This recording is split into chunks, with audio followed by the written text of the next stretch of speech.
আসসালামু আলাইকুম ওয়া রাহমাতুল্লাহ। সুপ্রিয় আলোর পথের দর্শক মণ্ডলী, আশা করি মহান আল্লাহ রব্বুল আলামিনের অশেষ মেহেরবানিতে আপনারা সবাই ভালো আছেন। আজ আমি আপনাদের সামনে এমন একটি ঘটনা নিয়ে হাজির হয়েছি যা পড়তে গিয়ে আমি নিজেও কেঁদেছি এবং যেই এই গল্পটি শুনেছে সবারই চোখ দিয়ে অশ্রু গড়িয়ে পড়েছে। আল্লাহু আকবার। হযরত আইয়ুব আলাইহিস সালাম হযরত ইয়াকুব আলাইহিস সালামের বড় ভাই ঈস বা আইস আলাইহিস সালাম এর বংশধর ছিলেন। ঈসের পিতা ছিলেন হযরত ঈসা আলাইহিস সালাম এবং তিনি ছিলেন হযরত ইব্রাহিম আলাইহিস সালামের পুত্র। হযরত ইউসুফ আলাইহিস সালামের পুত্র ফ্রাহিম এর মেয়ের নাম ছিল রহিমা। হযরত আইয়ুব আলাইহিস সালামের সাথে রহিমার বিয়ে হয়েছিল। হযরত আইয়ুব আলাইহিস সালাম একদিকে যেমন নবী ছিলেন, অপরদিকে ছিলেন দেশের সম্রাট। তার ধন সম্পদ ও বিষয় বৈভব ছিল ধারণার বাহিরে। গরু, মহিষ, ঘোড়া, ওট, ভেড়া, ছাগল, মেষ, দুম্বা প্রভৃতির বড় বড় পাল ছিল তার। কিন্তু আশ্চর্যের বিষয় এই যে এত ধন দৌলত এবং পশু সম্পদ থাকা সত্ত্বেও তার মনে বিন্দুমাত্র অহংকারের লেশও ছিল না। তিনি ছিলেন যারপরনায় ধর্মভীরু। দিন রাতের অধিকাংশ সময়টাই তিনি ইবাদত বান্দিগিতে কাটিয়ে দিতেন। তার অতিথি আপ্যায়ন এর একটি বিশেষ বৈশিষ্ট্য ছিল এই যে প্রতিদিন সকালে যতক্ষণ না পর্যন্ত কাউকে কিছু পানাহার করাতে পারতেন ততক্ষণ পর্যন্ত নিজে কিছু আহার করতেন না। তিনি হযরত ইব্রাহিম আলাইহিস সালামের প্রচারিত ধর্ম প্রচার করতেন। পাপিষ্ট ইবলিশ তার এক ঘনিষ্ঠ ইবাদত বন্দিগিতে ঈর্ষাকাতর হয়ে একদা আল্লাহ তাআলার কাছে আরজ করল, হে খোদা, তুমি তো আইয়ুবের প্রতি ভীষণ খুশি, কিন্তু আসল ব্যাপারটা কি জানো? সে যে তোমার এত ইবাদত বন্দিগি করে, পর উপকার করে, তার একমাত্র কারণ হলো তার প্রতি তোমার এই মুক্তহস্ত দান। আসলে তার ঈমান মজবুত নয়। আমি তো বলতে চাই, তুমি আমার কথা মতো তার সম্পদ একটু কমিয়ে পরীক্ষা করে দেখো, তার ঈমান আর থাকবে না, তার ভাওতাবাজি তোমার কাছে ধরা পড়ে যাবে। মহান আল্লাহ রব্বুল আলামিন বললেন, অভিশপ্ত ইবলিশ, তুমি কখনোই আমার থেকে বেশি জানো না, তোমার ধারণা ভুল। আমার বান্দা আইয়ুব আলাইহিস সালাম সুখ, শান্তি ও প্রাচুর্যের মধ্য থেকে যেরূপ ইবাদত করে, আমি যদি তার কাছ থেকে সবকিছু কেড়েও নেই, তাহলেও সে কষ্ট ক্লেশের মধ্যে একই রূপ আমার ইবাদত বন্দিগি করবে। সে অর্থ সম্পদ পেয়েই যে শুধু ইবাদত করে তা নয়, সে আমাকে গভীরভাবে ভালোবাসে। হে ইবলিস, তুই আমার আইয়ুবকে চিনতে পারিসনি। ইবলিস বলল, না, তা মোটেই নয়। তুমি যদি আইয়ুবের উপর আমার ক্ষমতা দাও, তাহলে খুব শিগগিরই আমি তার ঈমান বিনষ্ট করে তাকে বেঈমান করতে পারবো। এটি আমি হলফ করে বলতে পারি। তখন মহান আল্লাহ তাআলা ইবলিসকে বললেন, ঠিক আছে, আমি তোকে আইয়ুবের উপর ক্ষমতা প্রদান করলাম। তুই যেভাবে পারিস, যতভাবে পারিস, চেষ্টা করে দেখ আইয়ুবের ঈমান নষ্ট করতে পারিস কিনা। কিন্তু আমি ভালোভাবে জ্ঞাত আছি, তুই অপ্রাণ চেষ্টা করলেও তার ঈমান নষ্ট করা তো দূরের কথা, একটু দুর্বলও করতে পারবি না। সুবহানাল্লাহ। ইবলিস কিন্তু দমে যাওয়ার পাত্র নয়। সে তৎক্ষণাৎ হযরত আইয়ুব আলাইহিস সালামের কাছে গমন করে দেখল তিনি ইবাদত করছেন। ইবলিস তাকে কিছু কুপরামর্শ দেওয়ার জন্য অনেকক্ষণ অপেক্ষা করেও কোনো সুযোগ না পেয়ে বিতৃষ্ণা মনে সেদিনকার মতো প্রস্থান করল।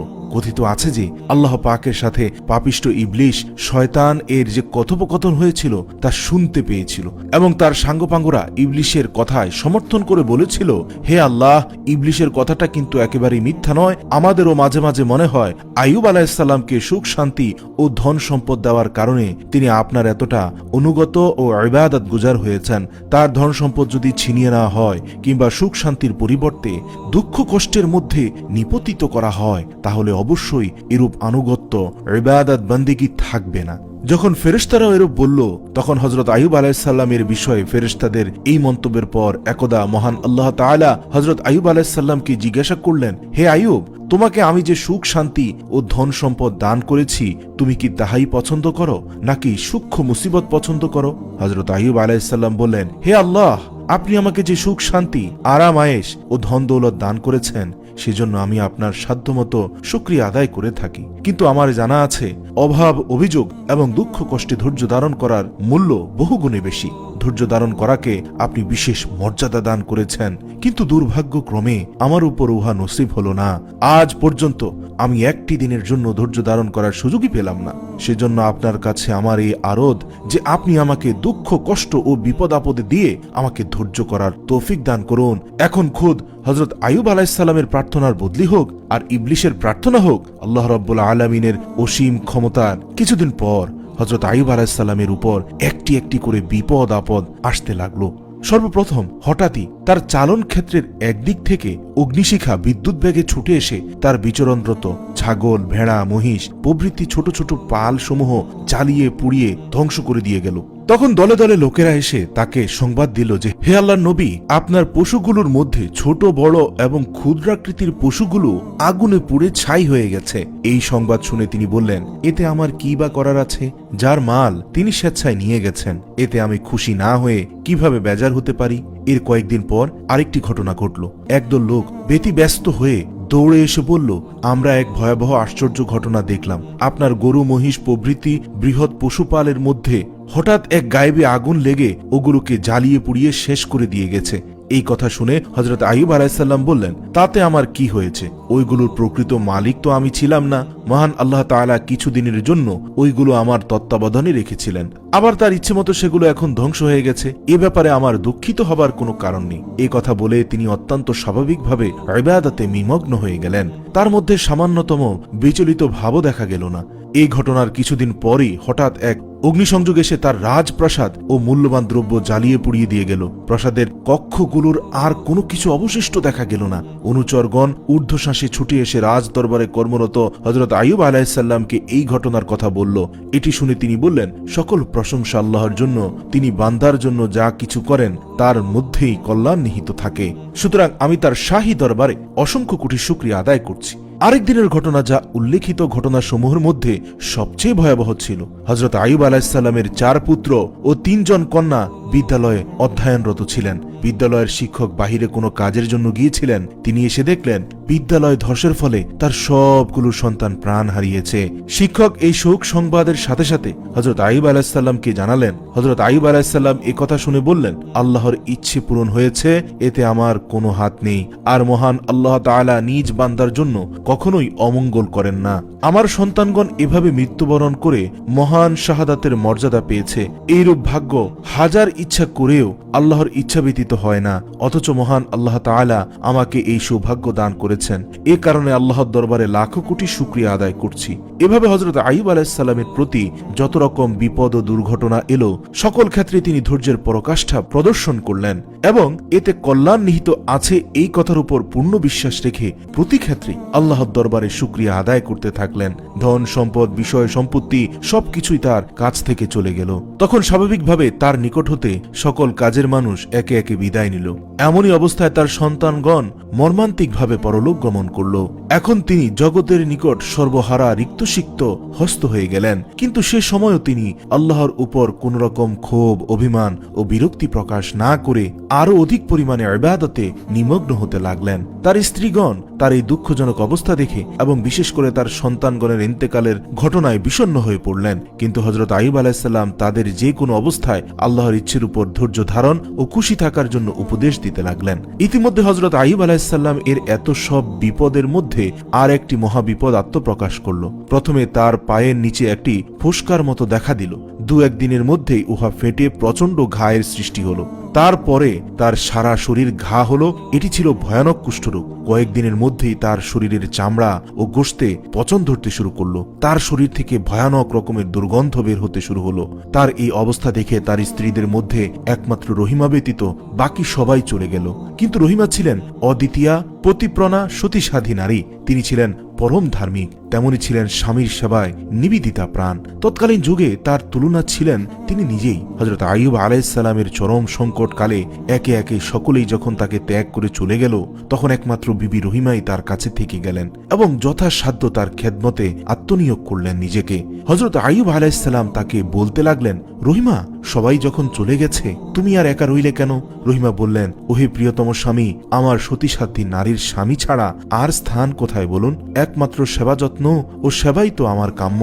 বিবি রহিমার কথা শ্রবণ করে এই কঠিন সংকটজনক অবস্থার মধ্যেও হযরত আইয়ুব আলাইহিসসালামের মন আনন্দে ভরে গেল। হৃদয়ের মধ্যে একটি আশীর্বাদ ধ্বনি আপনা আপনি উচ্চারিত হলো।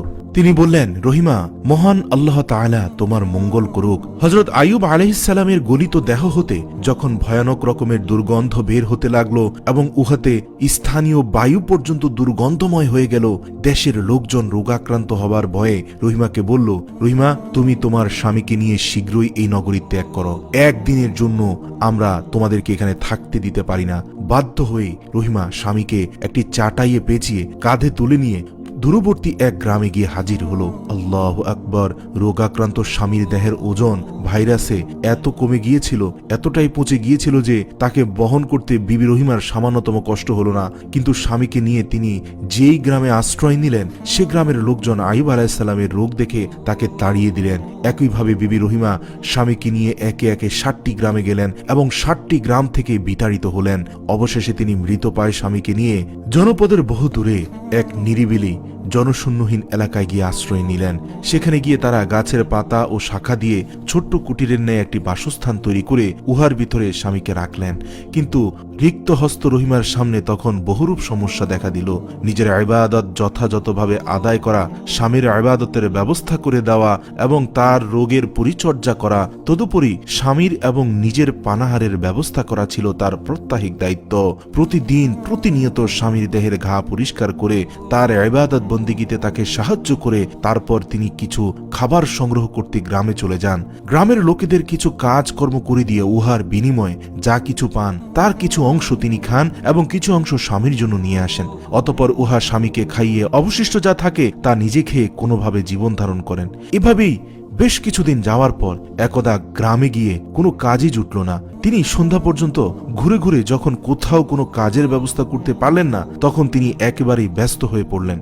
ঘরে তার রোজাদার স্বামী তাকে যে কি খেতে দিবেন, কাঁদতে কাঁদতে তিনি আল্লাহর দরবারে ফরিয়াদ জানালেন এবং পথ চলতে লাগলেন। শেষ পর্যন্ত বিবি রহিমা এক কাফের মহিলার নিকট উপস্থিত হয়ে বললেন, আপনার যদি কোনো কাজ থাকে তাহলে আমাকে দ্বারা উহা করিয়ে আমার বিনিময় হিসাবে কিছু আটা দিন। আমি আজ আমার রোজাদার রোগাক্রান্ত স্বামীর জন্য কিছু রোজগার করতে পারিনি। হৃদয়হীন মহিলাটি বলল, আমার কাছে তো করার মতো কোনো কাজ নেই। রহিমা বলল, তাহলে আপনি আমাকে দয়া করে কিছু আটা ধার দিন, তার বদলে আমি কালকে এসে আপনার কাজ করে দিব। তখন কাফের মহিলাটি বলল, আমি তোমাকে কোনো আটা দেব না, তবে তুমি যদি একটি কাজ করতে পারো তাহলে আমি তোমাকে আটা দেব। কাজটি হলো তোমার মাথার ওই লম্বা এবং রেশমি চুলগুলো থেকে একগুচ্ছ চুল কেটে আমাকে দিতে হবে। রহিমা বললেন, না না, ইহা আমার পক্ষে সম্ভব নয়, কেননা আমার রুগ্ন দুর্বল স্বামী নিজে উঠে বসতে পারেন না। তিনি আমার এই চুল ধরে উঠে বসেন, সুতরাং এই চুল কেটে দেওয়া আমার পক্ষে কোনোভাবেই সম্ভব নয়। মহিলা বলল, তাহলে তোমাকে আটা দেওয়াও আমার পক্ষে সম্ভব নয়। কাফের মহিলার এমন কথা শুনে অগত্যা রহিমা বাধ্য হয়ে মাথা হতে এক গোছা চুল কেটে দিয়ে কিছুটা আটা নিয়ে দ্রুত কুটিরের দিকে রওনা হলেন। এইদিকে পাপিষ্ট ইবলিশ দেখল যে বর্তমানেও আইয়ুব আলাইহিস সালামের যে অবস্থা, তাতে তাকে মহান আল্লাহ তাআলার পথে প্রতিষ্ঠিত রাখার একমাত্র ভূমিকা হলো স্ত্রী রহিমা। উভয়ের মধ্যে যদি বিচ্ছেদ তৈরি করা যায় তাহলে হয়তো হযরত আইয়ুব আলাইহিস সালামকে বিশাল সমস্যায় নিপতিত করা সম্ভব হবে, কেননা পরস্পরের বিশ্বাস ও আন্তরিকতা ছিল অতুলনীয়। অতএব যে চিন্তা তাই কাজ। উপস্থিত এ ঘটনাকে সুযোগ হিসেবে গ্রহণ করে ইবলিস এক জনৈক ব্যক্তির রূপ ধরে ইবাদতে মগ্ন হযরত আইয়ুব আলাইহিস সালামের কাছে এসে বলল, দেখুন জনাব, আপনি আল্লাহর একজন নবী, এমন কঠিন অবস্থাতেও এইভাবে ইবাদত করছেন, কিন্তু এতে লাভ কি হবে বলেন তো? সবাই তো মাটি হয়ে গেছে আপনার স্ত্রীর অসৎ কর্মে। আপনি কি কোনো খবর রাখেন না সে আপনাকে হারাম খাবার এনে খাওয়াচ্ছে? তার স্বভাব ভালো নয়। সে গ্রামে গিয়ে অসৎ কাজ করে, চুরি করে, ডাকাতি করে, তারপর আপনার জন্য খাবার নিয়ে আসে। এই তো আজ ধরা পড়ে গেল, এজন্য এক মহিলা তার চুল কেটে দিয়েছে। রহিমার এমন কথা শুনে হযরত আইয়ুব আলাইহিস সালাম যেন আসমান থেকে পতিত হলেন। অসহনীয় লজ্জা ও দুঃখে মর্মাহত হয়ে তিনি কাঁদতে কাঁদতে আল্লাহর কাছে বলতে লাগলেন, হে আল্লাহ, তুমি সবই জানো, সবই দেখো। এই ঘটনা আমার কষ্টজনক রোগের চেয়েও বেশি পীড়াদায়ক। জানি না আমার ঈমান আমি কতটুকু অটুট রাখতে পারবো। তুমি আমার দৃঢ়তা বহাল রেখো এবং যা কিছু আমার জন্য কল্যাণকর তুমি তাহাই করো। এইভাবে কিছুক্ষণ কাঁদার পর হযরত আইয়ুব আলাইহিস সালাম প্রতিজ্ঞা করলেন, হে আল্লাহ, আমি যদি কখনো রোগ মুক্ত হই তাহলে রহিমার এই অপরাধের জন্য শাস্তি হিসাবে 100 বেতের বাড়ি দেব। উল্লেখিত ঘটনাটি হযরত আইয়ুব আলাইহিস সালাম ও বিবি রহিমার কোনো জীবনী গ্রন্থে উল্লেখ নেই। ওই সকল গ্রন্থে লেখকদের মতে রহিমা গ্রাম হতে কাজ করে স্বামীর জন্য কিছু খাবার নিয়ে কুটিরের দিকে ফিরছিলেন। ইতিমধ্যে অভিশপ্ত ইবলিশ তাকে বলল, রহিমা, তোমার স্বামীর রোগ মুক্তির জন্য আমি তোমাকে একটি ঔষধ দিতে পারি। উহা যদি তুমি সঠিকভাবে ব্যবহার করতে পারো তাহলে অচিরেই তোমার স্বামী আরোগ্য লাভ করবেন। বিবি রহিমা আগ্রহের সঙ্গে জিজ্ঞাসা করলেন, উক্ত ঔষধটা আসলে কি? শীঘ্রই আমাকে বলে দিন। ইবলিস বলল, ঔষধ তোমার জন্য দুষ্প্রাপ্য নয়। তুমি কিছু মদ ও শুকুরের মাংস নাও। শুকুরের মাংস তুমি শুধু তোমার স্বামীকে এই একবেলা আহার করাবে এবং সে সঙ্গে কিছু মদও খাওয়াবে, তাহলে 3 দিনেই তোমার স্বামীর রোগ মুক্ত হয়ে যাবেন। বিবি রহিমা প্রত্যাবর্তন করে স্বামীকে বললেন, প্রিয়তম স্বামী, জনৈক ব্যক্তির সাথে আমার দেখা হওয়ার পর তিনি আপনার অসুখের কথা শ্রবণ করে একটি ঔষধের নাম বলল। উহা ব্যবহার করলে নাকি মাত্র 3 দিনের মধ্যে আপনি ভালো হয়ে যাবেন। আপনি অনুমতি দিলে আমি তা এনে দিতে পারি। হযরত আইয়ুব আলাইহিস সালাম বললেন, এমন কি ঔষধ বলতো? বিবি রহিমা বললেন, সামান্য শুকরের মাংস আর কিছু মদ। উহা ব্যবহার করলে আপনি নাকি মাত্র 3 দিনে আরোগ্য লাভ করবেন। হযরত আইয়ুব আলাইহিস সালাম বিবি রহিমার এই কথা শুনে ক্রোধে এবং বিস্ময় মিশ্রিত দৃষ্টিতে রহিমার দিকে তাকালেন এবং বললেন, রহিমা, তোমার কি ধর্মীয় বিধানের কথা জানা নেই? কোন বুদ্ধিতে তুমি আমাকে শুকুরের মাংস ও মদ ব্যবহার করতে বললে? তুমি কি আমাকে হারাম বস্তু ব্যবহার করিয়ে পাপী বানাতে চাও? রহিমা, আজ তুমি এক অমার্জনীয় কাজ করলে। আমার কঠোর প্রতিজ্ঞা এই যে আল্লাহ পাক যদি আমাকে এই রোগ থেকে মুক্তি দান করেন তবে আমি অবশ্যই এর প্রায়শ্চিত্ত স্বরূপ 100 বেতের বাড়ি দেব। হযরত আইয়ুব আলাইহিস সালাম আরোগ্য লাভের পর বিবি রহিমাকে 100টি বেতের বাড়ি দেবেন এমন প্রতিজ্ঞা করার 2-1 দিন পর হঠাৎই একটি ব্যাপার ঘটল। তার গলিত দেহে সর্বদা পোকা কিলবিল করত এবং দেহের গলিত রক্ত মাংস আহার করত। একদিন তার দেহের ঘা হতে হঠাৎ 2টি পোকা মাটিতে এসে পড়ল। এটি দেখে হযরত আইয়ুব আলাইহিস সালামের মনে দয়া জাগ্রত হলো। অসংখ্য পোকা আল্লাহর ইচ্ছায় তার দেহের গোশত আহার করছে, কিন্তু এই পোকা দুটির বদনসিব বলেই হয়তো দেহ হতে মাটিতে পড়ে গিয়েছে। অতঃপর তিনি দয়াপরবশ হয়ে মাটি থেকে পোকা দুটি তুললেন এবং নিজের দেহের যে স্থানে ছিল সেথায় রেখে দিলেন। পোকা দুটি হযরত আইয়ুব আলাইহিস সালামের শরীরে পুনঃস্থাপিত হয়ে ভয়ঙ্কর রকমের দংশন করতে লাগলো। দীর্ঘ 18 বছরে তিনি যে কষ্ট না পেয়েছেন সেই পোকা দুটির কামড়ে তার থেকে বেশি কষ্ট আর তিনি ভোগ করেননি। সেই পোকার দংশন সহ্য করতে না পেরে সেদিন তিনি আল্লাহর কাছে কাঁদতে কাঁদতে বললেন, হে আল্লাহ, তুমি সর্বাপেক্ষা বড় দয়ালু। আমি আর এই কষ্ট ক্লেশ সহ্য করতে পারছি না। তুমি তোমার অতুলনীয় দয়ায় আমাকে এই কষ্টদায়ক রোগ থেকে মুক্তি করে দাও। অনেকের মনে প্রশ্ন জাগ্রত হতে পারে যে হযরত আইয়ুব আলাইহিস সালাম ওই পোকা দুটির উপর মায়া দেখিয়ে তাদের নিজের শরীরে আবার স্থান দিল, অথচ তারা এর বদলে তাকে কষ্ট দেওয়ার কারণটা কি? এই প্রশ্নের উত্তর হলো, আল্লাহর ইচ্ছাতেই তো পোকা দুটি শরীর থেকে মাটিতে পতিত হয়েছিল। কিন্তু হযরত আইয়ুব আলাইহিস সালাম আল্লাহর ইচ্ছার প্রতি লক্ষ্য না রেখে বিপরীত কাজ করেছিলেন। এতে মহান আল্লাহ তাআলা নাখোশ হবার ফলে এহেন ক্লেশ ভোগ করতে হয়েছিল। তবে যাই হোক, হযরত আইয়ুব আলাইহিস সালামের সেদিনকার কান্নায় এবং রোগ মুক্তির প্রার্থনায় দয়ার আধার মহান আল্লাহ তাআলার দয়া ও করুণার রাশি তার জন্য জেগে উঠল। হযরত আইয়ুব আলাইহিস সালামের ঈমান যাচাই এবং তার মাধ্যমে ইবলিসের মিথ্যে দাবির অসারতা এতদিন পুরোপুরি প্রমাণিত হয়েছিল। ফলে হযরত আইয়ুব আলাইহিস সালামের রোগ মুক্তি ও অন্যান্য বিপদ আপদ মোচনের সময় হয়ে গেল। অতঃপর একদিন নিত্যকার অভ্যেস মোতাবেক বিবি রহিমা স্বামীর জন্য খাদ্যের তালাশে লোকালয় গমন করলেন। এইদিকে রুগ্ন আইয়ুব আলাইহিস সালাম মহাপ্রভু মহান আল্লাহ তাআলার দরবারে কাঁদতে কাঁদতে অশ্রুধারায় জমিন ভাসাচ্ছিলেন। এমন সময় হযরত জিবরাইল আলাইহিস সালাম এসে বললেন, আল্লাহর নবী, আল্লাহ আপনার দোয়া কবুল করেছেন, আপনি এখন উঠে বসুন। হযরত আইয়ুব আলাইহিস সালাম বললেন, ওহে ভাই জিবরাইল, আমি কেমন করে উঠে বসবো বলুন? রহিমার সাহায্য ছাড়া আমি তো এপাশ ওপাশ পর্যন্ত করতে পারি না, আর আপনি কিনা বলছেন আমাকে উঠে বসতে? জিবরাইল আলাইহিস সালাম বললেন, আপনি সাহস করে দাঁড়ান এবং জমিনের উপর সজোরে 2 পায়ে দুটো আঘাত করুন। হযরত আইয়ুব আলাইহিস সালাম অনেক কষ্টে জিবরাইল আলাইহিস সালামের কথা মতো উঠে দাঁড়ালেন এবং জমিনের উপর 2টি লাথি মারলেন। সঙ্গে সঙ্গে পাশাপাশি 2টি ঝর্ণা সৃষ্টি হয়। একটি হতে গরম পানি এবং অপরটি হতে শীতল পানি বের হতে লাগলো। তখন জিবরাইল আলাইহিস সালাম তাকে বললেন, আপনি গরম পানিতে আপনার সমগ্র দেহ উত্তম রূপে ধুয়ে ফেলুন এবং শীতল পানি পেট ভরে পান করুন। জিবরাইল আলাইহিস সালামের কথা মতো উক্ত গরম পানি দ্বারা হযরত আইয়ুব আলাইহিস সালাম সর্বাঙ্গ উত্তম রূপে ধৌত করলেন এবং সঙ্গে সঙ্গে তার রোগ সম্পূর্ণ আরোগ্য হয়ে গেল। তার শরীরে রোগের কোনো চিহ্ন মাত্রই থাকলো না। অতঃপর তিনি শীতল পানি তৃপ্তি সহকারে পেট ভরে পান করলেন। ফলে তার ক্ষুধা তৃষ্ণা একেবারেই দূর হয়ে গেল। এবার তিনি সম্পূর্ণ সুস্থ হয়ে গেলেন, শরীরে যথেষ্ট শক্তি অনুভব করতে লাগলেন, তার দেহে স্বাস্থ্য ও সৌন্দর্য ফিরে এলো। এই সময় হযরত জিবরাইল আলাইহিস সালাম বেহেশত থেকে একখানা মনোরম চাদর নিয়ে এলেন এবং তার হাতে অর্পণ করলেন। হযরত আইয়ুব আলাইহিস সালাম চাদরখানা পরিধান করলেন। অতঃপর জিবরাইল আলাইহিস সালাম সহ তিনি এক পুলের কাছে গিয়ে বসলেন। এখন তার শরীর ও চেহারায় এমন পরিবর্তন হয়েছে যে যারা কেবল রুগ্ন হযরত আইয়ুব আলাইহিস সালামকে দেখেছে তারা এখন তাকে দেখে বলতে পারবে না এই সেই রোগাক্রান্ত আইয়ুব আলাইহিস সালাম। বিবি রহিমা গিয়েছিল গ্রামে কাজ করে স্বামীর জন্য কিছু খাবার সংগ্রহ করে আনতে। ইতিমধ্যে সে কিছু আটা, ডাল ও অন্যান্য দ্রব্য নিয়ে কুটিরে এলেন, কিন্তু কুটিরে এসে সে তার স্বামীকে দেখতে না পেয়ে একাধারে ভীত, শঙ্কিত ও বিস্মিত হয়ে গেলেন। মনে মনে ভাবলেন, ব্যাপার কি হলো তার, যার পক্ষে শায়িত অবস্থায় পাশ পরিবর্তন করা সম্ভব নয়, তিনি কোথায় যেতে পারেন? তার মনে অশুভ আশঙ্কা প্রবলভাবে দেখা দিল। নিশ্চয়ই তাকে বনের বাঘে অথবা অন্য কোনো হিংস্র প্রাণী খেয়ে ফেলেছে কিংবা ধরে নিয়ে গেছে। অথচ এই অলক্ষণে ঘটনার কথা চিন্তাও করা যায় না।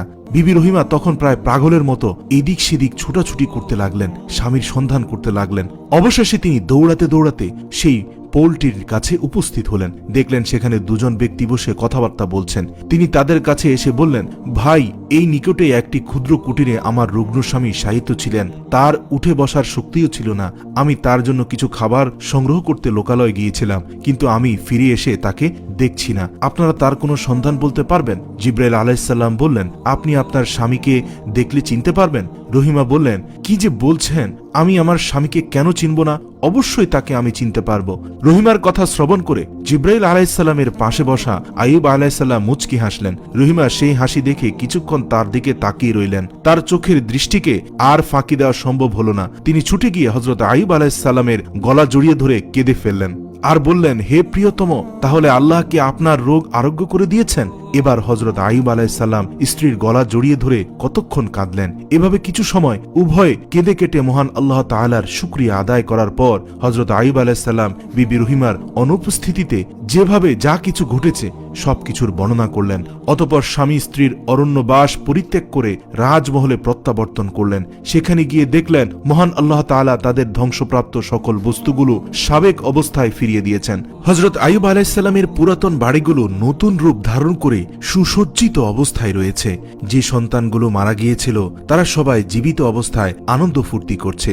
যে সমস্ত ধন সম্পদ, মাল, আসবাবপত্র ধ্বংস হয়েছিল সেগুলো সবকিছুই ভরপুর দেখা যাচ্ছে। হযরত আইয়ুব আলাইহিস সালাম এর যে সমস্ত উজির নাজির, রাজ দরবারের কর্মচারী বৃন্দ এবং সিপাহী লস্কর তার দুরবস্থার সময় তাকে ফেলে চলে গিয়েছিল, তারা সবাই একে একে জামায়াত হতে লাগলো। তিনি সকলকে খুশির সঙ্গে গ্রহণ করলেন, কারো প্রতি সামান্যতম অসন্তুষ্টি প্রকাশ করলেন না। মহান আল্লাহ তাআলার এরূপ অফুরন্ত দয়া ও অনুগ্রহের জন্য তিনি ও বিবি রহিমা মহান আল্লাহ তাআলার দরবারে লাখো কোটি শুকরিয়া আদায় করলেন। অতঃপর হযরত আইয়ুব আলাইহিস সালাম বিবি রহিমাকে 100টি বেত মারার প্রতিজ্ঞা পালন করার জন্য প্রস্তুত হলেন। তিনি অবশ্য বিবি রহিমাকে প্রাণের চেয়েও বেশি ভালোবাসতেন। তার কঠিন রোগের অবস্থায় নিজস্ব সব লোকজন, অন্যান্য বিবিগণ এবং ঘনিষ্ঠ আত্মীয় স্বজন সকলেই যখন তাকে ছেড়ে চলে গিয়েছিল, তখন কেবলমাত্র একমাত্র বিবি রহিমাই একা ছায়ার মতো তার পাশে থেকে আহারাদি জোগাড় করে তার প্রাণ রক্ষা করেছেন।